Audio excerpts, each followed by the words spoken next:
With this short video, I want to introduce the Chicago Statement on Biblical Inerrancy, and then in a subsequent recording, do a pretty careful reading of it with commentary on various of its articles. So the Chicago Statement was produced in 1978 by a large group of conservative evangelical scholars at a conference, a gathering in Chicago. It produced a statement with the preface, a list of affirmations and denials, and some commentary. But there was a prehistory to this document, and there certainly was a post-document set of events that are worth noting before we actually look at the document itself.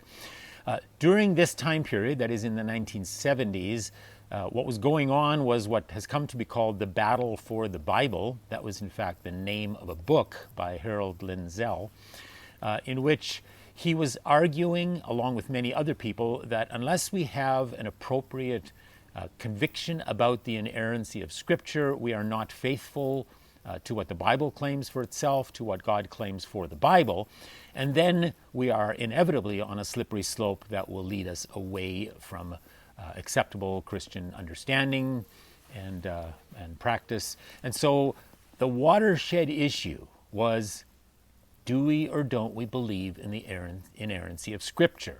If we do, then it becomes our faithful guide for life and practice. If we don't, well, then we just pick and choose what we want to believe, and inevitably we will not believe the right things. Now, I'm sure that even at the time it was obvious to people that there were other watershed issues and not just defining and defending inerrancy, but that's the one that seemed to have risen to the top as the most crucial issue needing to be addressed. One of the problems was that there wasn't any consensus on what exactly is meant by the inerrancy of Scripture. And so when Harold Lindsell's book worked off of an approximate definition, he came across, and the people who supported him came across as simply saying, well, whatever I think it means is what it must mean. And based on that definition, others were judged as faithful or unfaithful. In other words, if you don't sign on to the way I understand inerrancy, then obviously you don't really believe in inerrancy, and then you're wrong. And there really was a lot of acrimonious writing back and forth and speeches made. People were fired from their seminary positions because they weren't willing to sign on. Harold Lindsell's book took the writings of some prominent and not so prominent writers and said, well, obviously this person doesn't believe in inerrancy because look what they say here, and this person doesn't because look what they say here. The motivation might have been, for many people, a positive one of preserving an integrity for the Scriptures and a commitment to it. The results were a whole lot less than happy for a lot of people, as there were accusations thrown back and forth.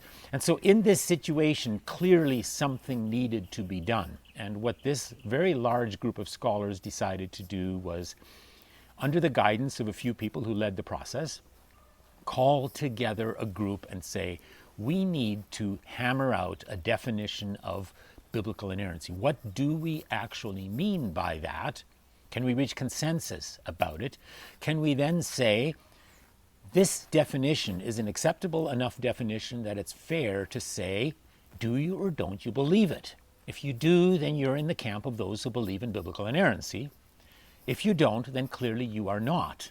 And not being in the camp must be for some reason. What exactly are you doubting about the reliability or the accuracy of the Scriptures? What exactly are you trying to accomplish by not being part of this much larger consensus? So the group convened with the help of some leaders whose names are listed in the preface. They, in 3 days, hammered out a definition of biblical inerrancy and a whole set of statements on why it's important, what are the consequences of not believing it, and most importantly, what exactly is it? What do we mean? So that's the backdrop. Subsequent to it, because it was widely accepted by a lot of prominent biblical scholars, there were numerous books written. For example, The Foundations of Biblical Authority was a book written arguing that unless you believe in the inerrancy of Scripture, you can't possibly believe in the authority of Scripture either.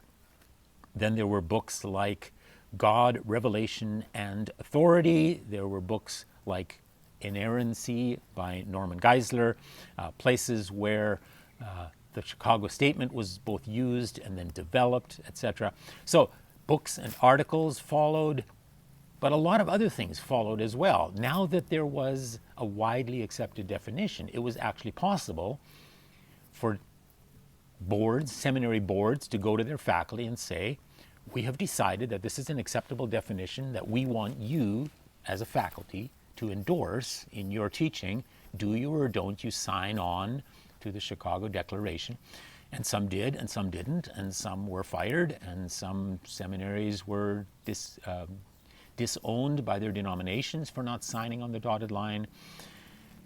And many churches, of course, said, well, great that we now finally have a definition of biblical inerrancy alongside whatever other confessions of faith we've previously had as a denomination or as a church. We now also endorse the Chicago Statement on Biblical Inerrancy. As the years have passed, people have become less and less aware of what's actually in the document. In fact, I've heard a pastor in my denomination say, I thoroughly endorse the biblical statement on inerrancy that was produced by the scholars in Chicago.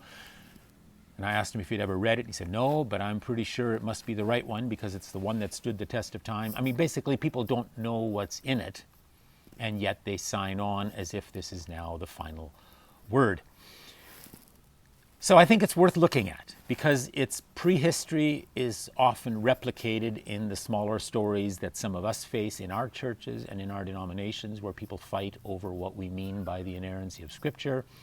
The topic is debated in seminary courses and classes here and elsewhere.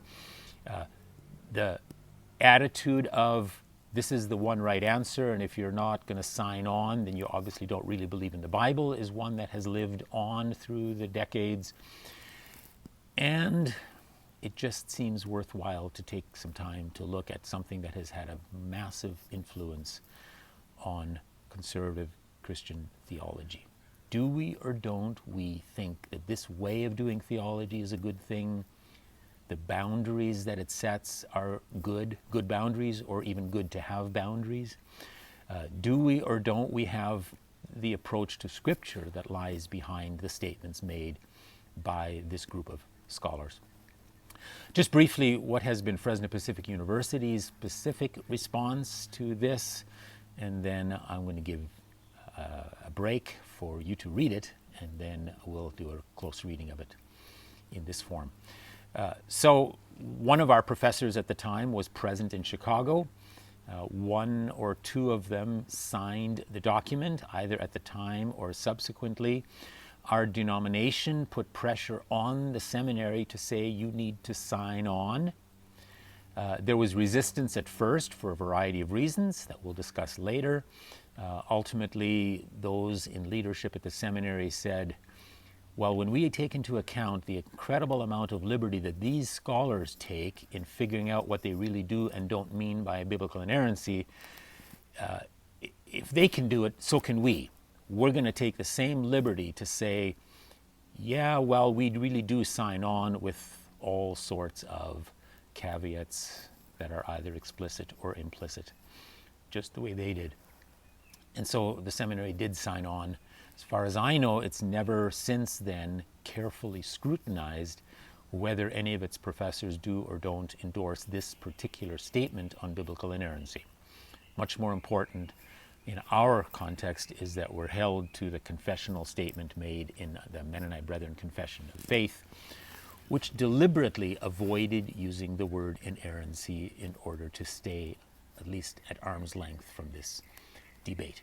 So with all that as backdrop, I would encourage you to read through the Chicago Declaration or Statement on Biblical Inerrancy. Take a few notes on what you like or don't like, agree with or maybe not, and then I'm going to do a close reading of it as well.